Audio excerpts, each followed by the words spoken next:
მადლობისა დილის სპორტული მიმოხილვით რადიო მინდის პირდაპირ ეთერში მუშაობთ კახა გელაშვილთან ერთად გამარჯობა კახა. გამარჯობა ზაზა, მოგესალმები ძვირფასო მეგობრებო.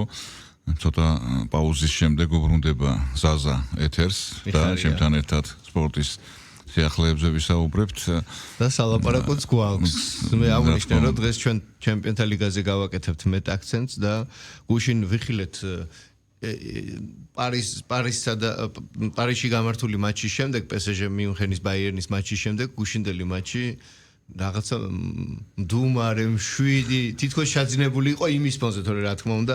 მნიშვნელოვანი მატჩი იყო და რაოდენ პარადოქსულიც არ უნდა იყოს გუშინდელი მატჩი ატლეტიკო არსენალის მატჩი განვითარებული სცენარით უფრო შეეფერებოდა თქვა და ესეთი მაღალი ნახევარფინალ ჩემპიონის ნახევარფინალის ეტაპს ხო მართლაც ეს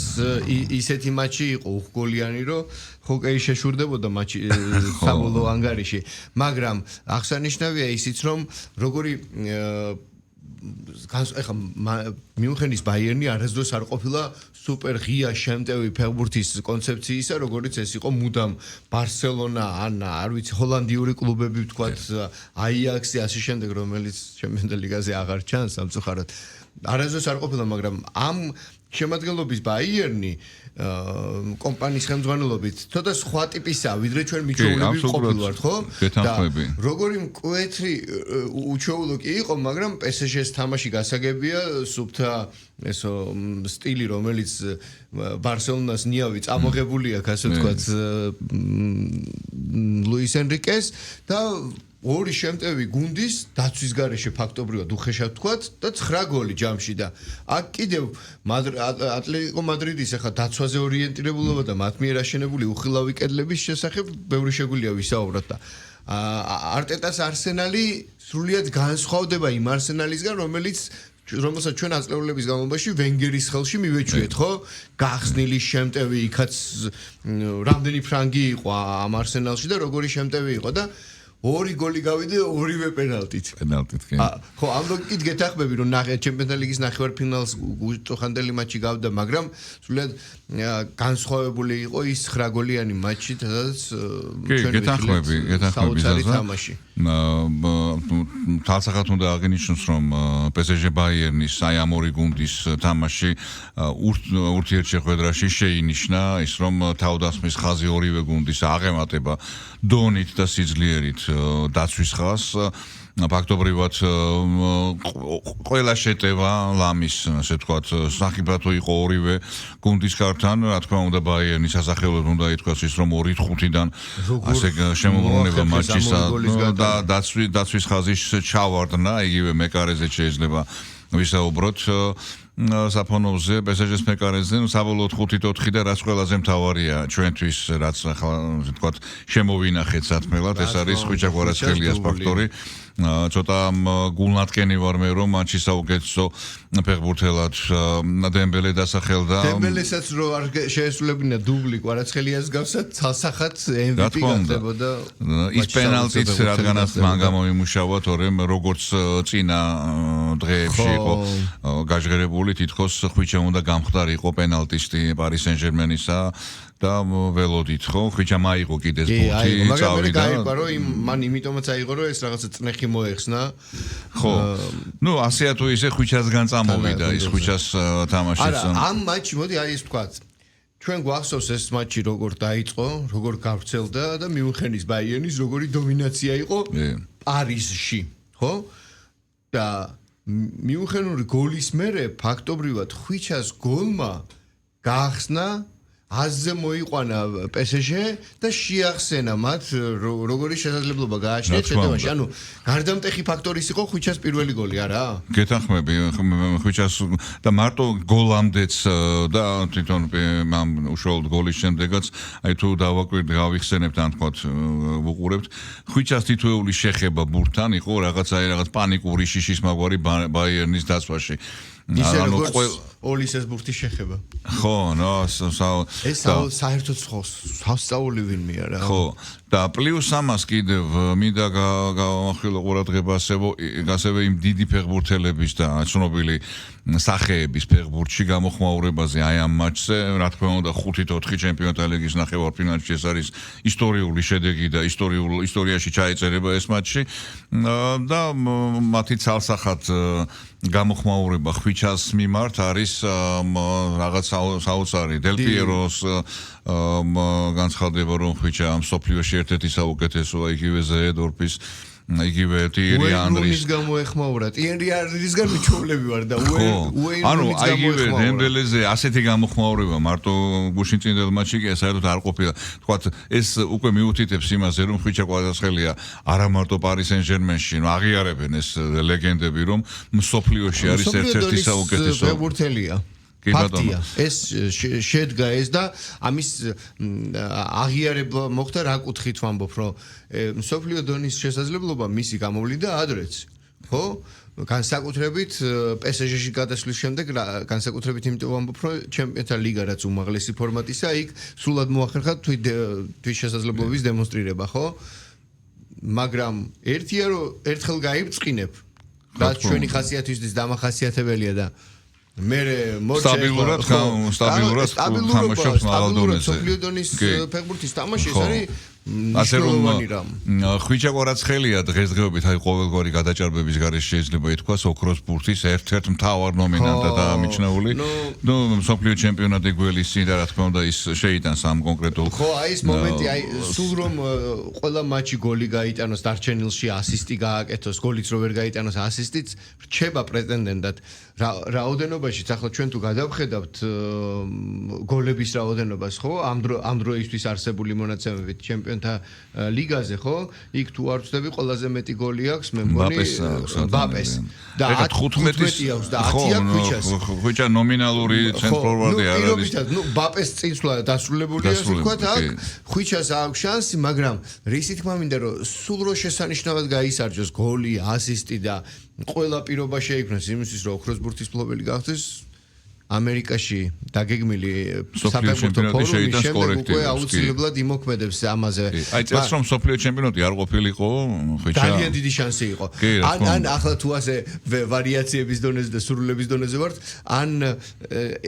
ეს სეზონი რო დამთხოვოდა, ჩვენ რო ევროპაზე გავედით იმ სეზონს, აი უდაოდ გარანტირებულად ოქროს ბურთი მისი იქნებოდა რა. ხო, ნუ ასეა თუ ისეა, ხვიჩა თავის დონეზია შეიძლება ითქვას და ბუნებრივია პარი სენ-ჟერმენი ჯერ არ არის ყველაფერი გადაწყვეტილი მანხენში უახლოეს სამშაბათს სავარაუდო დიდი მატჩი გველის მაგრამ აი ბაიერნის ბარიერის გადალახვის შემთხვევაში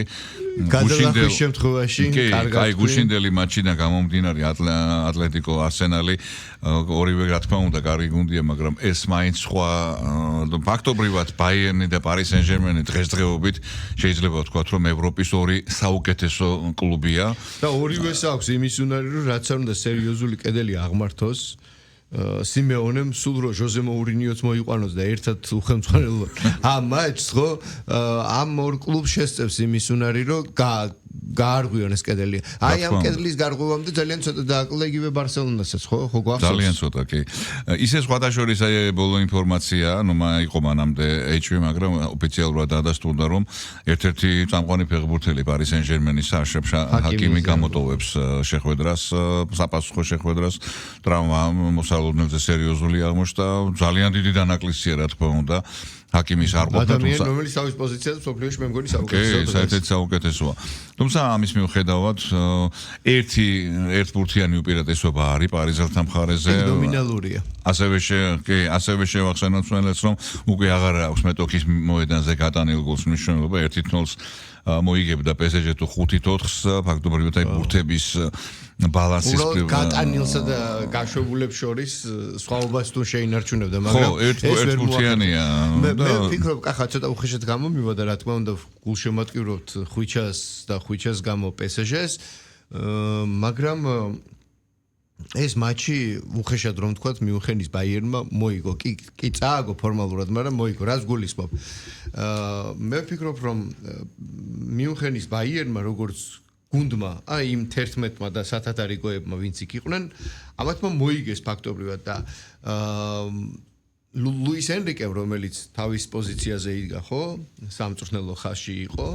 მე მინდორზე ვგულისხმობ თავის ადგილას იყო და მიმდინარეობას ხელმძღვანელობდა მატჩს როგორც მწვრთნელმა ჩემი შეფასებით სუბიექტური შეფასებით ლუის ენრიკემ მატჩი წააგო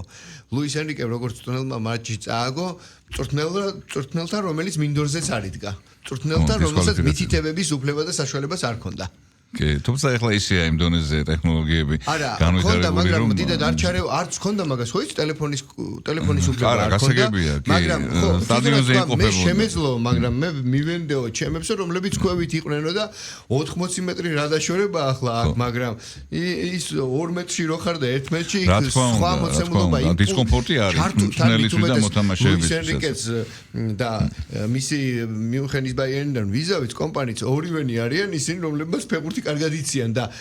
იქ სიახლოვეში დგომით ამ ფეხბურთელების ყურებით ისინიც ასე ვთქვათ როგორ ვთქვა ფიზიკურად კი არ დარბიან იმდეს მაგრამ იმ რიტმს და იმ მაჯისცემას სრულად გრძნობენ და უფრო მკვეთრია და აქედან გამომდინარე მე ვფიქრობ რომ ძალიან სერიოზული სირთულე ელოდება აგერ მოედანზე იქნება ხა სადარიგოდას გამთან იქნება კომპანია ახლოს მატჩი და ვნახოთ მე ასე ვთქვათ დიდად მარტივად მოგებას PSG-ს და ვერ ველოდები სამწუხაროდ არა რა თქმა უნდა ეგ თავიდანვე გამორიცხული იყო რომ მიუნხენის ბაიერნი წელს ანუ რისი თქმა მინდა იცი რომ შარშანდელ PSG-ში კიდე უფრო მეტი იყო თითქოს ეს ჩემი სუბიექტური შეფასება ეს მენტალიტეტის სურვილი, გამარჯვების საწყურვილი და აი ეს რაღაცა ფსიქოლოგიური ფაქტორი რაც არ ჩანს. რასაც ახლა მე მიუნხენის ბაიერნში და მით უმეტეს მათ წვრთნელში ცოტა უფრო მეტად ვგრძნობ. რა თქმა უნდა იმას არ ვამბობ. პარი სენ-ჟერმენი ბოლო წლებია. თქვათ ხომ, იგივე საშინაო არენაზე არ არის საუბარი, ბაიერნი ბუნდესლიგაში კონკურენციაა. ბაიერნის და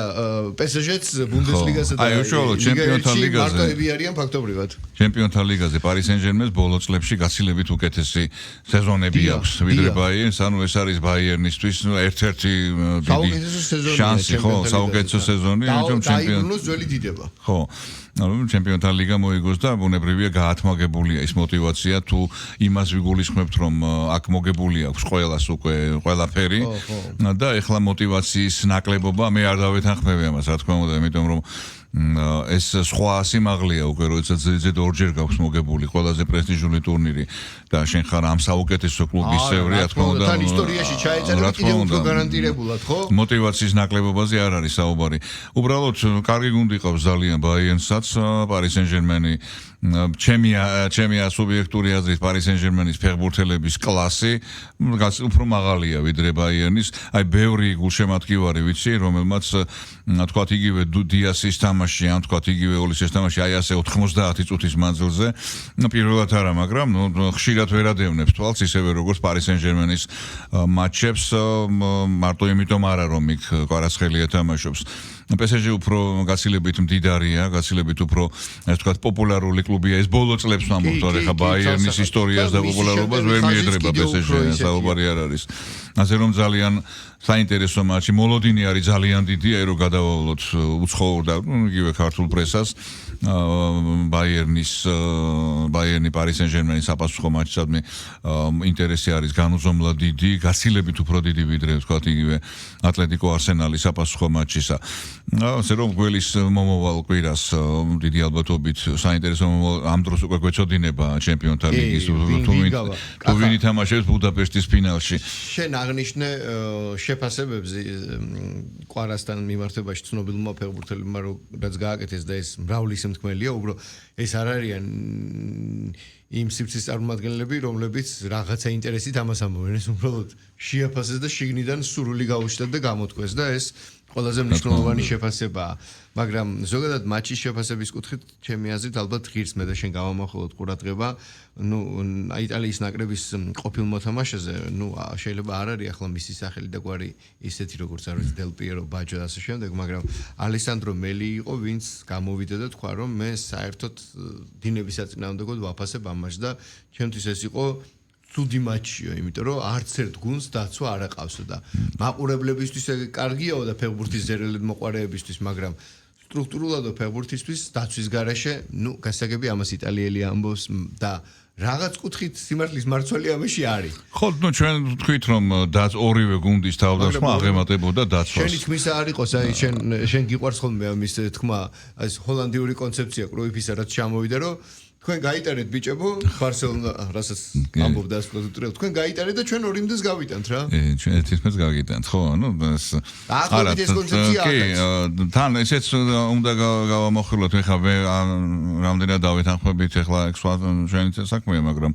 ის რომ 70-ე წუთამდე მიდიოდა რაღაც აი იგივე ხვიჩამ როგორც გახსოვს თავად ითხოვა შეცვლა, რომ რაღაც ერთი პერიოდში გარღვევის დროს ბადარაზე ხო. და ჩვენ ეს პირველი ტაიმის მიწურული და გვეგონა რომ მეორე ტაიმში აღარ ითამაშებდა და გაგვიხარდა რომ მეორე ტაიმის შეიძლება მწვრთნელთან შეთანხმდა კიდევაც რომ კიდევ ითამაშებდა პირველ ნუ რამე რო იყოს მერტმა არაქნას გვეცოდინებოდა რომ ხვიჩას ეტყობა რაღაც ის შეიძლება იგზნო და კარგი ცხნა რომ ადრე გავიდა იმიტომ რომ ჩვენ ნახე და ჰაკიმის გასაგებია მაგრამ კუნთების დაჭიმვა როგორ წავიდა მე რაზეც ბევრი მწვრთნელი მე 70-ე წუთამდე დაახლოებით მიდიოდა რაღაცა დაუზოგავი თავგანწირული ბრძოლა 70 წუთის მე 71 წუთიდან უკვე თითქოს თვალნათელი ხდებოდა რომ ელემენტარულად აღარ შეეძლოთ ფეხბურთელებს იმ ტემპში თამაში და ეს გამოიფიტნენ არ ვიტყვი მაგრამ ყველაფერი ჩადეს აი ამ 70 წუთამდე და უკვე ჩანდა რომ აქ გოლი სავარაუდოდ რა მოხდებოდა არავინ არის მაგრამ ისეთი გიჟური შეტევები აღარ იყო 70 წუთის შემდეგ ნუ ფაქტობრივად ეს შეიძლება ითქვას ორივე გუნდის მხრიდან იქ მწვრთნელების განაც ალბათ მოდიოდა ის რომ ეს ანგარიში მეტნაკლებად აწყობდა ორივეს. PSG-ს უფრო ეტყობოდა ეგ შენარჩუნებაზე რომ თამაშობდა ვიდრე ბაიერნი, მაგრამ ფიზიკურად კი აბსოლუტურად გეთახმები, მაგრამ მე მგონია რომ ფიზიკური მომზადების კუთხით რაც ყოველთვის დამახასიათებელი იყო გერმანული ფეხბურთისთვის და ბაიერნისთვის მით უმეტეს ფიზიკურად მე მგონია რომ ბაიერნის ფეხბურთელები კიდევ უკეთეს მდგომარეობაში იყვნენ ვიდრე PSG-ს. რაოდენობრივად რო ვთქვა. კი, ბაიერნმა მოიგო უკვე შიდა ჩემპიონატი, მთლიანად კონცენტრირებულია ლიგაზე, PSG-ს რა თქმა უნდა ლიგაზეა გადმოსული, ჩემპიონობა დროის საკითხია, შიდა ჩემპიონობა და შეიძლება ესეც არის თან პლუს ამას დავამატოთ ისიც ფსიქოლოგიური ფაქტორი ბაიერნის ფეხბურთელების მხრიდან თამაშობენ ჩემპიონთა ლიგის მოქმედ გამარჯვებულთან სტუმრად და წაიყვანეს ანგარიში თქვათ იქ პირველი ტაიმიც რეალურად პრეცულდებოდა რომ არა ის ბოლო წამზე ხო გაშვებული ქუჩას გატანილი გოლი მერე იყო უკვე ფსიქოლოგიური გარდატეხა რომელმაც მაგრამ გამოაფხიზლა PSG გამოცდილება და კლასი რა თქმა უნდა ეხა ფიზიკურად მე მგონი ორივე გუნდი უბრალოდ აი ის სამწუთიანი მონაკვეთი ორი გოლი რომ გაუშვა Paris Saint-Germain ეს იყო არ ვიცი არაფერში არ ცდება რომ აი ესეთი ბავშვური გოლები გნებავთ მე თუმცა აი ზოლის შუა ნაწილიდან ის გარღვევა ნუ არ ვიცი ხა ეს აი ძალიან იმედგაცრუებული ვიყავი 5-2 შემდეგ მე ველოდებოდი კიდევ ერთ გოლს უმცირე Paris Saint-Germain-ის მხრიდან მინდოდა რომ ხვიჩას ჰეტრიკი შეესრულებინა პლეი-ოფში და უცბად 5-4 მეგობრები მყავს ძალიან ბევრი ბაიერნის გულშემატკივარი და რა თქმა უნდა ყველა PSG-ს გულშემატკივარი და ხვიჩას ფაქტორიდან გამომდინარე თორე ხვიჩა რო არ იყოს PSG-ში საერთოდ ვინ არის PSG ხა თქვა ჩვენთვის სადაც არის ხვიჩა ის ჩვენი გუნდია უკვე და ბუნებრივია გულშემატკივრობაც ეკუთვნის ასე ვთქვათ ქართველებს. ახლა ამასობაში ჩვენი საერთო დრო იწურება და სანამ ახლა გვეტყვია რომ დავასრულეთო მოვასრულოთ და ვთქვათ დღის განმავლობაში სპორტის სიახლეებში რაზე გააკეთება აქცენტს სპორტის რა მიმართულებებში და რა არის თქო განსაკუთრებული ძალიან ბევრი თემაა იგივე კალათბურთი NBA საქართველოს პლეი-ოფია იგივე ევროლიგა ასევე ძიუდოსთან გუშინ მქონდა მისაუბარი მაგრამ დღესაც ვისაუბრებთ ბექაურის ტრაუმა ჩვენი უკვე ლეგენდარული ახალგაზრდა 25 წლის ძიუდოისტის ტრაუმა მოსალოდნელზე მძიმე აღმოჩნდა ბექაურს ქირურგიული ოპერაცია ჩაუტარდება საფრანგეთში 3-ში გაემგზავრება 5-შია დაგეგმილი უკვე ეს ოპერაცია და პლუს ამას არის ძალიან სასიხარულო თემა ძიუდოს ევროპის კავშირის ხელმძღვანელობამ ოფიციალური წერილი გამოგზავნა საქართველოს სპორტის სამინისტროში მადლობის წერილი რომ უმაღლეს დონეზე ჩატარდა ევროპის ჩემპიონატი ისევე როგორც სხვა ტურნირები საქართველოში და აი ამ ყველაფერს ერთად დაემატა ის რომ გაისად 2027 წელს სავარაუდოდ სექტემბრის დასაწყისში თბილისი კიდევ ერთ დიდ შეჯიბრებას მასპინძლებს ძიუდოში, ეს იქნება ევროპის ახალგაზრდული ჩემპიონატი და ეს რა თქმა უნდა დაფასება არა მარტო ჩვენი თქვათ ძიუდოს ფედერაციისა, რომელმაც ძალიან ასე თქვათ დიდი ძალისხმევა ჩადო იმაში, რომ ეს ტურნირი კარგად ჩატარებული იყო. ზოგადად საქართველოში ყველა ტურნირი რაც ჩატარდა კალათბურთში იქნება, ფეხბურთში, მსოფლიოს ოსლანდელთა ჩემპიონატი ახალგაზრდული ჩემპიონატი დაინიშნა. კი, ამაზეც ხო ის და ძალიან ბევრი. აი ეგ არის რომ 2027-ში ძიუდოისტა ევროპის ჩემპიონატი ჩატარდება. კიდევ არის ძალიან ბევრი თემა, იგივე დღეს ევროპა ლიგაზე და კონფერენს ლიგაზე გაიმართება. ნახევარფინალური პირველი რაუნდის მატჩები და ტურნირებზე ჩვენ უკვე არის სპორტული საინტერესო საქართველოს ეროვნული ჩემპიონატის მატჩებია, გერთემურ ხესპაიავიცი თბილისის დინამოსთან და იმედი გვაქვს რომ ეს იქნება ის გარდამტეხი ფაქტორი, როდესაც ჩვენ იგივე ჩემპიონთა ლიგისკენ მიმოვალ გზაზე გადავნახავთ იმ ბარიერს, სადაც აგერ არაბახმა ითამაშა თქვა. კარგი, ნუ მოკლედ დანარჩენი ხვალ, მადლობა ამ ყველაფრისთვის, მადლობა დროებით.